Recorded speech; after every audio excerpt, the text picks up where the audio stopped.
권력의 1, 2, 3위가 모두 사라졌습니다. 중앙정보부장 김재규가 발사한 총탄으로 대통령 박정희가 사망합니다. 이러한 특수 상황 속에 계엄사는 권력의 최애 정점에 있었고 합동수사본부장이라는 자리에 전두환이 임명됩니다. 박 대통령 시해 사건의 공감 발표를 하겠습니다. 전두환 당시 보안사령관이 TV에 처음 모습을 드러내자 많은 국민들은 그가 누구인지 의아해했습니다. 11.6 사태가 있기 전 찍힌 영상 속 군 장성들 모임에서 존재감 없이 앉아있던 전두환. 그런 그는 이 거대한 역사의 변곡점에서 어떻게 최고 권력을 차지할 수 있었을까?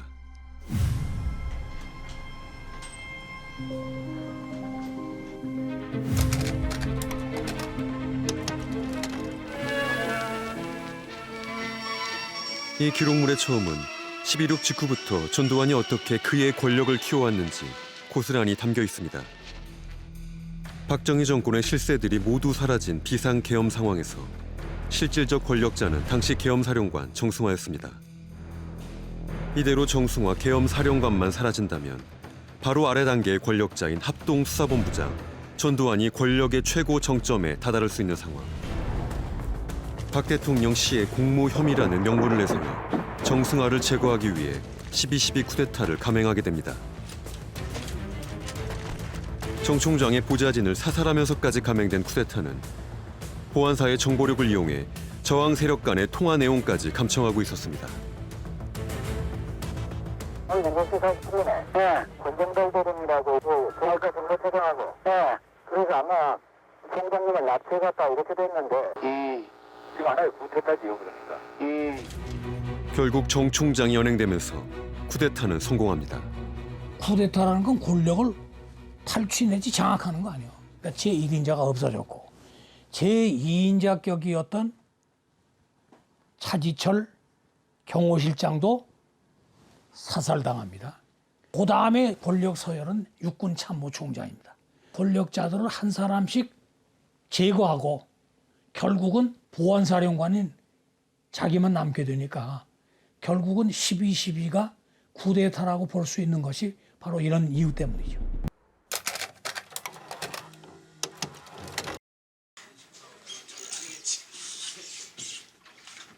쿠데타 감행 2일 후 보안사 지하에 신군부 인사들이 모여듭니다.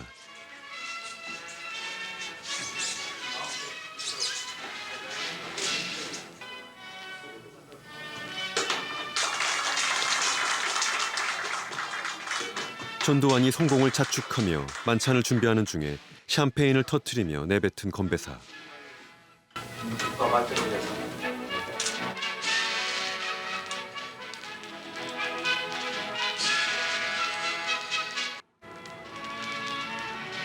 잠시 후 쿠데타 세력이 보안사 건물 마당에 기념비적인 사진을 찍기 위해 모였습니다.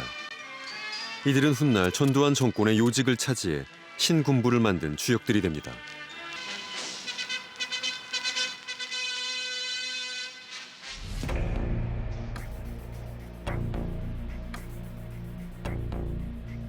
목숨을 걸고 자신을 보좌한 보안사 장병 가족들에 대한 위로는 사령관 주최 호합 파티로 이루어집니다.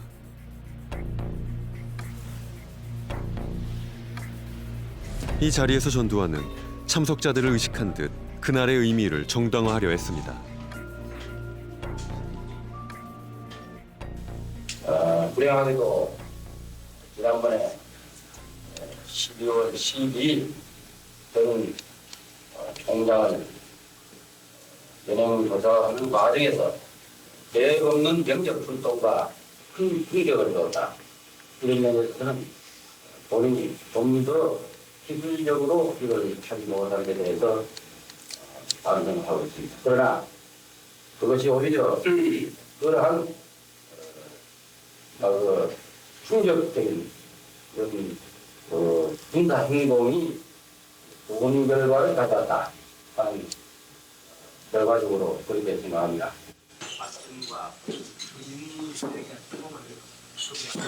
보안사령부는 군 정보기관입니다. 그런데 수사와 관련된 피의자를 체포했다는 이유로 술파티를 벌이고 유명 연예인들도 불렀습니다.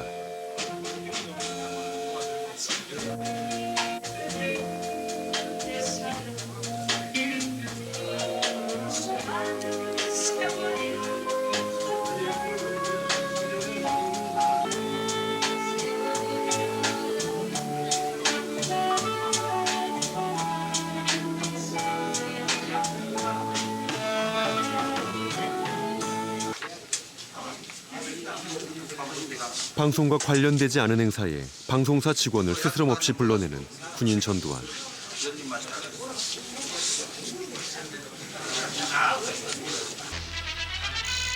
그의 이러한 거침없는 행보에 이미 그가 실권자가 되었다는 소문이 새해가 되어 더욱 크게 번졌습니다.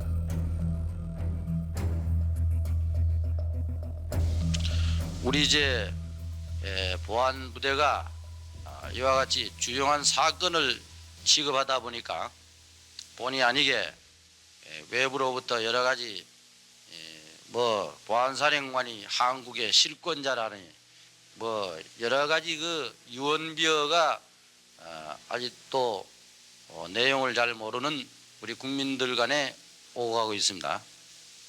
유언비어를 방지하는데 역시 우리 가족들이 앞장서셔서 계도하고 또 순화하는 데 노력해 주시기를 당부합니다.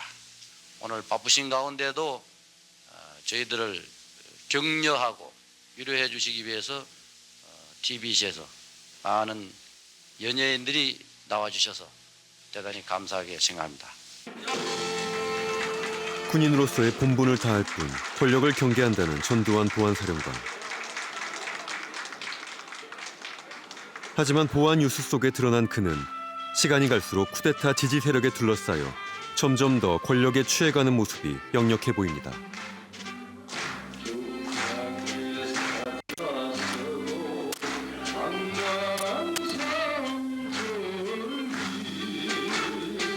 전두환은 언제부터 대통령이 되고자 하는 권력 의지를 갖게 된 걸까? 전두환은 자신의 권력 추구 출발점이 12.12 쿠데타나 광주 항쟁은 아니었다고 말합니다.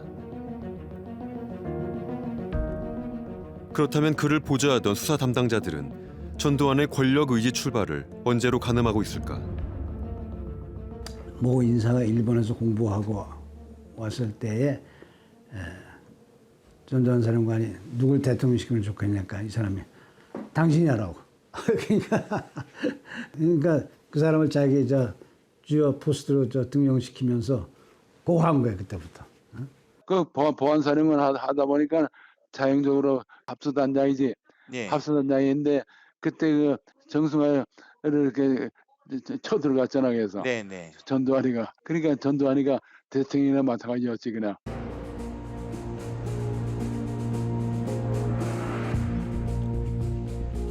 쿠데타를 같이 했던 신군부의 정호용 당시 특전사령관이 최근 5.18 진상조사위에 진정서를 제출했습니다. 여기에도 이와 관련된 내용이 있습니다. 전두환은 1980년 2월부터 창당을 준비했고 모금을 구체적으로 추진했다는 사실입니다. 한화회를 위시한 신군부 측근들과 함께 쿠데타를 성공한 전두환. 이 시점에서 불법적인 쿠데타로 얼룩진 자신의 이미지를 순화하기 위해 그리고 군부의 지속적인 권력 유지를 위해 꼭 필요한 것이 바로 언론을 통해 국민들을 자신의 편으로 만드는 것이었습니다. 이를 위해 전두환은 보안사령부 내 언론 대책반을 꾸리고 언론인들을 회유하는 공작을 펼칩니다. 이른바 K공작계획. 이 계획서는 공작의 목적을 군부의 기반을 주축으로 지속적인 국력 신장을 위한 안정 세력을 구축함이라고 명시하고 있습니다. 그 방침으로 민주화 여론을 언론계를 통하여 안정세로 전환하자는 것. 네, 단결된 군부의 기반이라는 얘기는 말하자면 이제 그 당시에 전두환을 중심으로 하나의 쪽을 만들었겠죠. 그에 말해서 자기들이 집권을 하겠다, 권력을 잡겠다라는 그런 의도가 깔려 있는 거 아니냐라는 식으로 보는 거죠. 말하자면 이것이 K 공작이라는 것이 킹메이킹 공작이다라는 식의 그 유추 해석이 바로 여기 나오는 거죠. 이 계획서에는 언론인들이 향후 누구를 대통령으로 지지하는지 등과 같은 정치적 성향이 매우 구체적으로 기재되어 있습니다. 옛날에 저희들이 안기부나 그쪽에서 보안산업 쪽에서 부를 때 김대중 씨를 KT라고 했어요. 그리고 KT JP는 김용필 거고. 그리고 YS 아니에요. 그리고 이제 3K 부정 나오죠. 그러니까 3김을 다 부정하다는 얘기고. 그러면 정치적으로 누구를 지지하는지까지 이미 파악이 됩니다. 그럼요. 이들이 회유 대상으로 정한 언론사 중진들의 명단입니다. 각 언론사의 사장을 비롯해 논설위원, 편집국장 등 대부분이 주요 간부들입니다. 총 인원은 94명에 달합니다. 그리고 이들을 포섭하기 위해 1인당 10만 원씩 공작비까지 책정돼 있습니다. 그 명단에 사장님 이름이 있어가지고 혹시 신군부에서 회유나 공작들이 있었는지. 저기 언론공장에 보안사령관 있을 그때 네네네네. 그때 그쪽에서 자꾸 사람들이 오고 그랬어요. 만나자고. 국민들의 민주화 요구가 커질수록 군부의 입지가 좁아질 것을 우려한 전두환은 대통령을 압박해 중앙정보부장 자리까지 요구합니다. 법이 어떻게 돼 있느냐 하면 중앙정보부장은 절대 겸직할 수 없게 돼 있습니다. 또 현역이 중앙정보부장이 될 수가 없습니다. 그러니까 이제 교묘하게 서리자를 붙여서 멋대로 두 개의 권력기관을 장악했으니까. 중정부장 서리에 임명된 그날 TBC 방송국 여의도센터가 개관합니다. 민간인의 정보를 다룰 수 있는 자격을 가진 실력자가 된 전두환은 첫 행보로 방송국 개국 기념식에 참석합니다. 군복을 벗은 전두환이 사복을 입은 정치인으로 탈바꿈하는 순간입니다.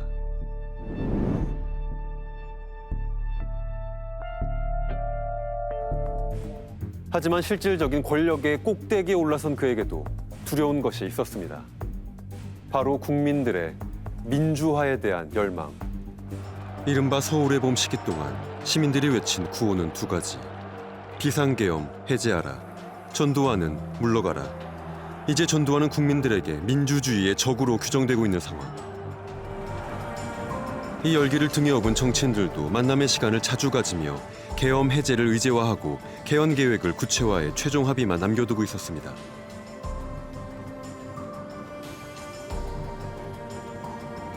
하지만 전두환은 이 기회를 무산시키기 위해 비상계엄을 전국 확대하는 조치를 취합니다. 이에 따라 국회는 봉쇄돼 개헌 합의는 더 이상 진행될 수 없게 되었고 유력 정치인들은 가택연금까지 당하며 정치활동이 금지됐습니다. 전국 계엄을 일으키게 되면 입법, 사법, 행정 3부를 계엄사령부에서 장악하게 됩니다. 어떻게 보면 진짜 쿠데타죠. 입법부, 국회 해산하고 국회를 무능화시키고 사법, 재판 자기들이 마음대로 하고 뭐 행정부는 또 말할 것도 없고 군부 장악하고 있으니까 누구도 꼼짝을 못하게 되고 그런 의미의 5.17 비상계엄의 전국 확대의 의미는 정권 탈취죠.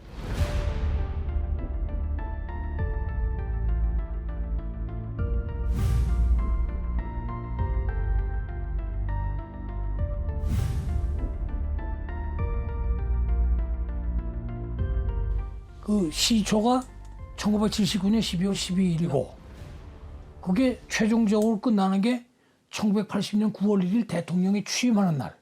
그게 끝나기 때문에 그게 계산해 보니까 264일. 세계 최장 쿠데타라고 합니다. 1995년 전두환의 내란 등에 대한 최초의 검찰 판단은 성공한 쿠데타는 처벌할 수 없다는 것. 비록 이후 헌법재판소 결정과 특별법 개정으로 다시 기소가 되어 처벌을 받긴 했지만 구속된 지 채 2년이 지나지 않아 사면됐고 그는 아직까지도 제대로 된 반성이나 사과를 하지 않고 있습니다. 제대로 된 처벌을 하는 이유는 다시는 같은 일이 반복되지 않도록 하기 위해서입니다. 미완의 처벌은 쿠데타의 가능성을 완전히 닫지 못했습니다.